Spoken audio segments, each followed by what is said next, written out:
Kami, Equity Research Team, merekomendasikan buy terhadap saham Itamar Raya dengan target harga 2.345 berdasarkan metode valuasi discounted cash flow, free cash flow to the firm. Beberapa hal yang menjadi pertimbangan kami yaitu kesehatan sebagai kunci pemulihan ekonomi sehingga industri alat kesehatan menjadi perhatian pemerintah. Kemudian adanya upaya menekan impor alat kesehatan sehingga IRA akan diuntungkan karena mayoritas produknya diproduksi dalam negeri. Dan kami melihat adanya pengintegrasian vertikal melalui ekspansi dari hulu ke hilir yang dilakukan oleh IRA. Kemudian secara keuangan, IRA ini juga memiliki profitabilitas yang tinggi di tengah growth stage bisnis dari alat kesehatan. Itamar Raya atau IRA ini merupakan pemimpin pasar di industri alat kesehatan nasional yang berdiri sejak 30 November 1998. Perseroan bergerak di bidang perdagangan alat laboratorium, farmasi, dan kedokteran. IRA yang sebelumnya hanya sebagai distributor akan bertransisi ke manufaktur dengan mengakuisisi OneJack sebagai produsen jarum suntik ADS terbesar di Asia. Kedepannya, IRA akan memperkuat hilirisasi dengan masuk ke bisnis laboratorium klinis dan e-health service. Ekspansi ini kami nilai menguntungkan karena bisnis laboratorium memiliki profit margin di atas distribusi alat kesehatan dan e-health service pun akan memperkuat pemasaran. Untuk revenue driver, tahun 2020 Perseroan memiliki dua segmen usaha, yaitu segmen diagnostik in vitro yang berkontribusi 72,8% dan non-elektromedik steril yang berkontribusi 27,2% terhadap total pendapatan. IRA akan menambah portofolio produk baru berupa imunomodulator Avimax dengan target kontribusi terhadap pendapatan mencapai 4-5% di kuartal 3 2021. Produk-produk IRA ini merupakan penguasa pasar di mana produk diagnostik in vitro Abbott menguasai 63% market share dan non-elektromedik steril OneJack menguasai 75% market share. Untuk GCG kami nilai cukup baik karena telah memenuhi berbagai prinsip, namun yang menjadi perhatian kami adalah IRA ini beberapa kali melakukan kesalahan terhadap pencatatan laporan keuangan.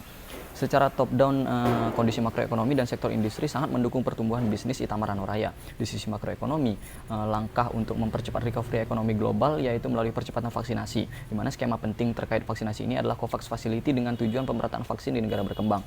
Skema ini membuat Indonesia berpeluang memperoleh lebih banyak vaksin sehingga IRA sebagai pemasok ADS untuk vaksinasi juga diuntungkan. Dari sisi ekonomi nasional, PDB Indonesia masih tumbuh negatif hingga kuartal 1 tahun ini. Namun yang menjadi perhatian kami adalah PDB di sektor jasa kesehatan justru tumbuh 11,6% pada tahun 2020, yang artinya sejak sebelum pandemi, sektor jasa kesehatan sudah tumbuh signifikan dan konsisten. Kedepannya kami memproyeksi masih bertumbuh double digit melihat anggaran PEN yang juga naik 0,6%, di mana kesehatan menjadi salah satu fokusnya. Anggaran kesehatan diprediksi membengkak dari 169 triliun menjadi 200 triliun lebih akibat program vaksinasi kedepannya. Kedepannya kami menilai anggaran untuk kesehatan akan tetap tinggi karena pemerintah menjadikan sektor alat kesehatan dan farmasi sebagai prioritas dalam peta Making Indonesia 4.0. Kemudian fluktuasi rupiah juga penting bagi industri alat kesehatan karena mayoritas alat kesehatan masih diimpor.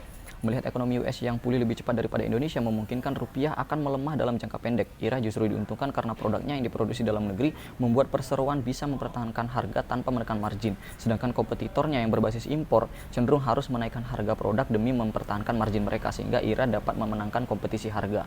Untuk analisa sektor kami meng-highlight beberapa hal yaitu yang pertama, impor alat kesehatan akan ditekan dan disubstitusi oleh produk domestik di mana di tahun-tahun sebelumnya 90% alat kesehatan merupakan impor. Untuk mengurangi impor, pemerintah mengambil kebijakan yang berpihak kepada produsen domestik melalui belanja pemerintah, pemberian insentif kepada investor alat kesehatan, kebijakan tenggat waktu untuk pembelian impor, dan prioritas penayangan produk domestik di e-katalog. Dengan upaya-upaya tersebut, Kemenperin menargetkan produksi domestik dapat mengambil porsi hingga 35% di tahun 2022.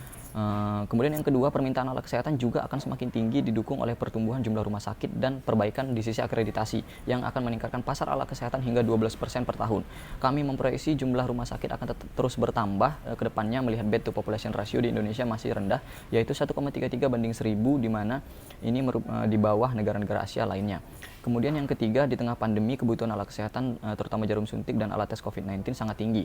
Penggunaan alat tes COVID naik 100% sejak Mei hingga Juli 2021 dan kedepannya ditargetkan naik 4 kali lipat dengan jumlah tes 400.000 per hari. Vaksinasi juga meningkatkan kebutuhan akan jarum suntik di mana sebelum pandemi Indonesia membutuhkan sekitar 400 juta jarum suntik per tahun sehingga sesuai rencana pemerintah yang menargetkan minimal 181,5 juta penduduk memperoleh 2 dosis vaksin, maka diproyeksi kebutuhan jarum suntik akan meningkat menjadi 763 juta atau naik 90,75%.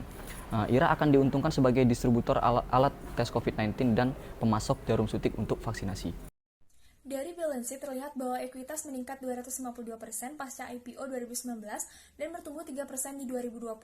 Peningkatan produksi sejak awal pandemi membuat utang IRA naik hingga 225 di tahun lalu guna menunjang operasional. Utang didominasi oleh utang jangka pendek dengan porsi 99%. Hal ini berisiko bagi likuiditas, namun current ratio di angka 176% mengindikasikan likuiditas perseroan masih aman. Yang menjadi perhatian kami adalah porsi piutang yang mencapai 45,6% dari aset lancar dan terdapat utang lancar yang jatuh tempo sebesar 8%. Untuk piutang yang didominasi oleh transaksi dengan pihak pemerintah, kami rasa rendah akan risiko tidak tertagih, sedangkan mengenai utang lancar yang jatuh tempo disebabkan oleh adanya penjualan ke pelanggan yang direkomendasikan oleh supplier sehingga supplier bertanggung jawab menunggu pembayaran dari pelanggan yang direkomendasikan. Untuk rasio solvabilitas tergolong cukup tinggi dengan DAR 121%, namun dengan porsi utang jangka panjang yang hanya 1% dan interest coverage ratio yang tinggi yaitu 52,7 kali, memperkecil adanya risiko likuidasi. Kedepannya kami memproyeksi liabilitas dan ekuitas terus naik dengan DAR akan semakin tinggi sesuai rencana ekspansi perseroan, namun likuiditas masih stabil karena kenaikan hutang didominasi oleh utang jangka panjang. Untuk income statement, sejak 2018, pendapatan IRA bertumbuh dengan CAGR 45,6%, diikuti dengan CAGR pertumbuhan laba bersih hingga 38%. Tahun lalu, penjualan swab antigen dari kontrak 111 juta jarum suntik dari pemerintah menjadi penunjang pendapatan IRA, namun tingginya biaya operasional membuat profit margin turun tipis.